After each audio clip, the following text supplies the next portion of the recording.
excited to listen to our grandparents who used to tell us wonderful stories. Stories of animals, stories from the mythology, and we could sit all day just listening to them, right?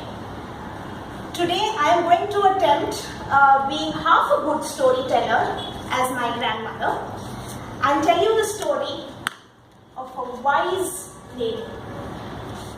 Once upon a time in the kingdom of Vitughar, there lived a king named Bhima and his two beautiful daughters, Kamli Bai and Hari Bai. Kamli Bai was the elder one. She was loud, talkative and careless. The younger one, Hari Bai, was quiet, more reserved and careful. Time came for the daughters to get married.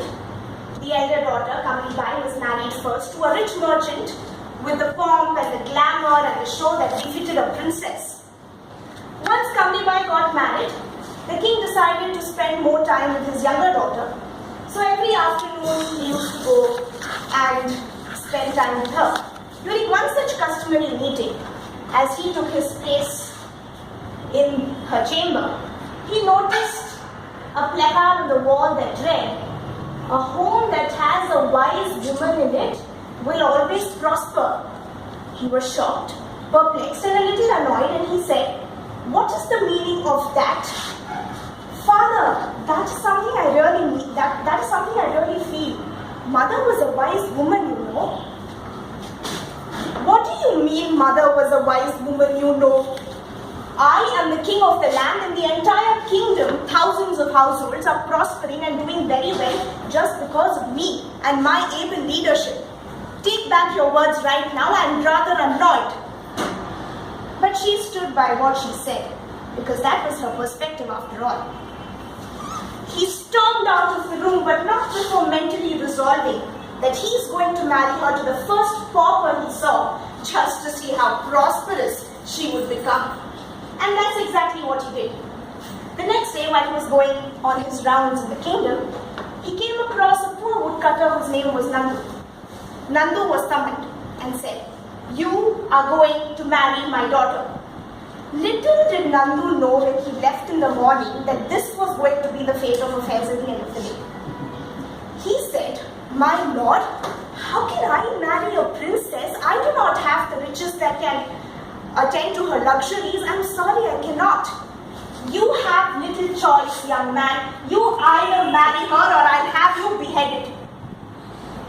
And Nandu had to marry Hari Bai. Much against the wishes of the people and the courtiers and everyone in the land, Hari Bai was married to Nandu. Much to the chagrin of her father, who thought she would be extremely flustered with the entire experience, she followed Nandu confidently into the forest. And at this point in time, fellow Toastmasters, a rather wonderful quote comes to my mind. "A strong woman is one who looks at challenge dead in the eye and gives it a wink." This was how Nandu's entire day's activities used to go by. He used to go cut wood, sell it, buy dal, vegetables, etc. for the meal that day. One day Hari Bai told him, "Dear husband, how would it be if we can miss that one meal, save up money and then buy a new axe? With that axe, both of us can go to the forest, cut wood and come back. With that our savings will increase. 4 hands are better than 2, and so Nandu agreed. Soon they bought an axe and slowly the quantity of wood started increasing. There came a winter so severe that the demand for wood in the land, for firewood in the land greatly increased, and much of the stock was sold and their savings increased manyfold. One day, as Nandu was cutting at the forest, he came across a particular tree that he had never come across before. When he cut the branches, there was a beautiful smell that emanated.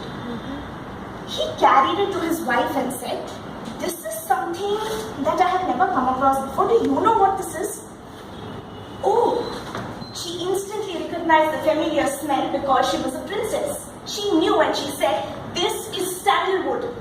All the kings, the princes, the rich merchants of the land, everybody would use this for their rituals and their daily chores. Collect as much as you can because this will fetch us a lot of money. Nandu was not one to question his wife's intelligence, and so he agreed. Very carefully, he used to just cut the branches of the sandalwood trees, being very careful not to cut the main tree so that he could keep on adding to his existing stock of sandalwood. It so happened that in the neighboring land, a king passed away. It was his final wish that his funeral pyre be made of sandalwood. His courtiers, his family, people of the land ran everywhere to find good quantity and good quality of firewood to build the funeral pyre, until they were directed to Nandu. Seeing the quantity of sandalwood with Nandu, they were very happy. They got almost the entire bundle from him and paid him a huge sum of money. With this, Haribai and Nandu were able to build a beautiful house, very similar to that of Dhima's palace. Talking of Dhima, Dhima was now a dejected man. He was very sure that his younger daughter was not doing very well. He was very sad at his ego, because of which he got her married to a woodcutter. His recent visit to his elder daughter Kamlibai also did not prove very fruitful, because, as I told you earlier, Kamlibai was very careless in her attitude. She had very frivolous demands. The merchant, who was rich at once, was almost a pauper now, trying to fulfill her demands. When he returned to his palace, he was dejected, until his eyes fell upon an invitation on the table that read, a merchant's housewarming ceremony was being organized, and he was called as the chief guest. After all, he was the king of the land, so his subjects came much before him and his personal troubles. So slowly he got up, got ready, and trudged to the palace. He stopped short when he saw a design very similar to his palace, and he was wondering, who does this belong to? And then he saw her, resplendent in her fine silks, looking every inch a princess, was his daughter Haribai. He ran forward and said, "Daughter, is this your house?" And she said, "Yes, father.